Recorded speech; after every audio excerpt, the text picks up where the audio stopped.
중국 정부가 감염증 사태의 진원지인 우한에서 확진 환자가 이제는 없다고 밝혔지만 사실은 아직도 확진 검사에서 양성 반응이 나오는 장기 양성 환자들이 존재하는 것으로 전해졌다. 장기 양성 환자란 확진 환자로 분류됐다가 폐렴 등 관련 증세가 사라져 확진자에서 제외됐지만 계속 양성 반응을 보이는 환자를 말한다. 29일 차이신에 따르면 중국 정부는 지난 26일을 기준으로 우한을 포함한 후베이성 전체에서 치료를 받는 확진 환자가 더는 존재하지 않는다고 발표했지만 장기 양성 환자로 분류되는 이들이 남아있다. 우한의 감염증 치료 집중병원인 진인탄병원의 한 의사는 아직 감염 여부를 확인하는 핵산 검사에서 양성 반응을 보이는 환자들이 남아있지만 이들은 확진 환자로 분류되지 않고 있다고 밝혔다. 이들은 의료진의 종합적 판단을 거쳐 퇴원한 뒤 지역사회에서 격리될 것이라고 이 의사는 설명했다. 장기 양성 환자라는 개념은 국가위생건강위원회 소속 의사인 자오 야후이가 지난 24일 중국 중앙 TV와 인터뷰에서 공개적으로 언급하면서 일반인들 사이에까지 널리 퍼졌다. 자오 야후이는 인터뷰 당시 후베이성에서 30여 명의 장기 양성 환자들이 있다고 전했다. 결국 중국 정부는 장기 양성 환자들이 모두 음성 판정이 나올 때까지 기다리는 대신 이들을 확진 환자에서 제외하는 인위적인 통계 관리 방식으로 우한을 포함한 후베이성의 감염증 입원 환자 숫자를 0으로 만든 것으로 보인다.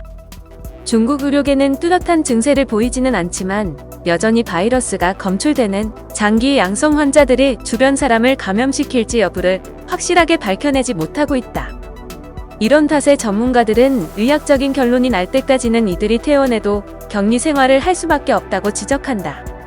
차이웨이핑 광저우시 8인 민병원 감염가 주임은 차이신의 장기 양성 환자가 전염력을 가졌는지에는 정해진 이론이 없어 계속 연구를 해야 한다고 밝혔다. 다만 일부 중국 전문가들은 장기 양성 환자의 전염력이 증세가 뚜렷이 나타나는 환자들보다는 낮을 것으로 본다.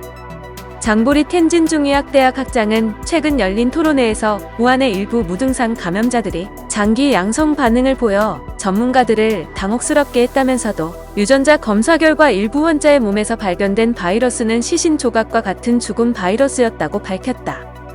의료계가 가장 걱정하는 것은 계속 바이러스에 감염되면서도 뚜렷한 증세 없이 숙주가 돼 주변에 감염증을 퍼뜨릴 수 있는 만성 환자가 나타나는 것이다. 일반적으로 중국에서 확진 환자들은 통상 증세가 나타난 날로부터 20일가량이 지나면 바이러스를 극복하고 음성 판정을 받은 것으로 보고됐다. 우한 중부정구 총의원의 의사 왕충수는 증상 출현 이후 49일간 핵산 검사 양성 반응을 보인 남성 환자를 치료한 경험을 소개한 논문에서 만성 감염 환자들이 다른 이들에게 바이러스를 감염시킬 수 있는 중요한 경로가 될 것인지가 중요한 문제라고 지적했다. 중국의 감염증 환자 통계 집계 방식이 논란이 된 것은 이미 여러 번이다. 중국은 국제 기준과 동떨어진 기준을 쓰는 경우가 많은데 여기에는 환자 규모를 작은 것처럼 보이게 하려는 의도가 작용한 것이 아니냐는 지적도 나왔다. 대표적으로 중국은 감염 여부를 위한 핵산 검사에서 양성 판정이 나왔지만 뚜렷한 증상이 나오지 않은 이들을 무증상 감염자로 구분해 확진 환자 통계에 넣지 않는다. 중국은 봉쇄가 해제된 우한에서 확진 환자가 계속 발견되지 않고 있다고 주장하고 있다.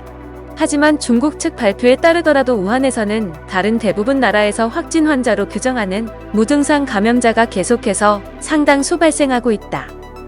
중국은 그간 무증상 감염자 숫자도 공개하지 않고 있다가 나라 안팎의 여론의 압력에 여론에 밀려 공개 대상에 뒤늦게 포함했다. 지난 17일에는 그간 누락된 보고가 있는 것을 발견했다면서 갑자기 우한에 사망자가 1,290명 더 있었다고 뒤늦게 통계를 수정하기도 했다.